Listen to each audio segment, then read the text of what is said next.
29 Mei sampai 1 Juni 1945, BPUPKI mengadakan sidang yang pertama. Sidang ini membicarakan dasar filsafat Indonesia Merdeka yang kemudian dikenal dengan nama Pancasila. Tokoh-tokoh yang mengusulkan dasar negara itu diantaranya Mr. Muhammad Yamin, Mr. Supomo, dan Insinyur Soekarno.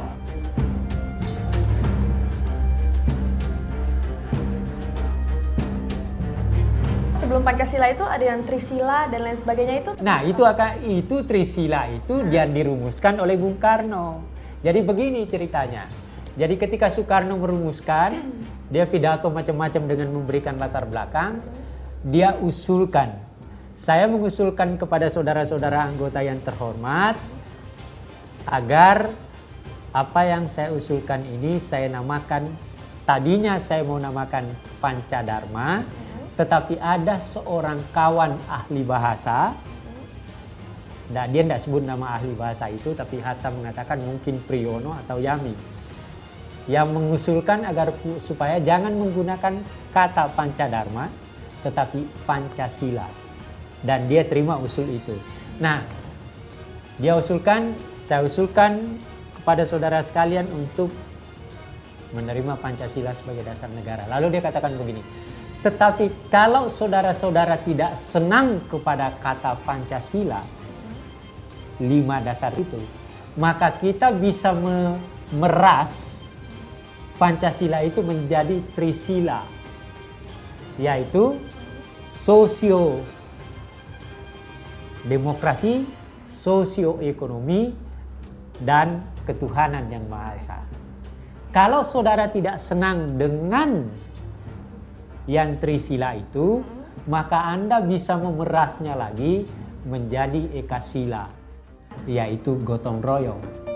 Hasil sidang pertama ditindaklanjuti dengan pembentukan Panitia 9 pada tanggal 22 Juni 1945.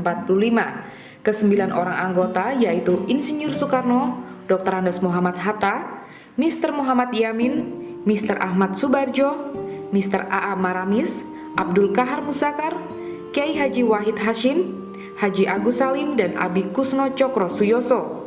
Panitia 9 ini menghasilkan dokumen yang dikenal dengan nama Piagam Jakarta.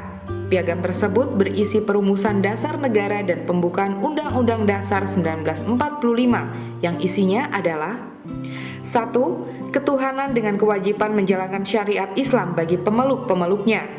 2. Kemanusiaan yang adil dan beradab. 3. Persatuan Indonesia. 4. Kerakyatan yang dipimpin oleh hikmat kebijaksanaan dalam permusyawaratan perwakilan. 5. Keadilan sosial bagi seluruh rakyat Indonesia.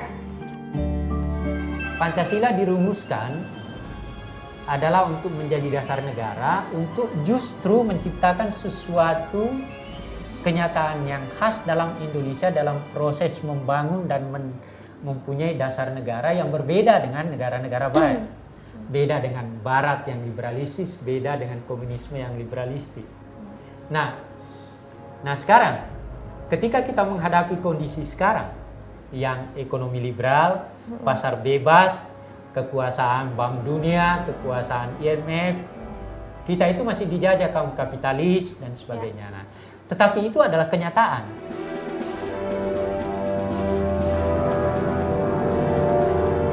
Nah sekarang persoalan yang kita hadapi, di tengah-tengah rumusan oleh Bung Karno yang katanya yang kita lihat itu adalah anti kapitalistis, tapi kita tidak bisa menghindar dari itu, maka apa yang harus kita lakukan? Apa yang harus pemerintah lakukan?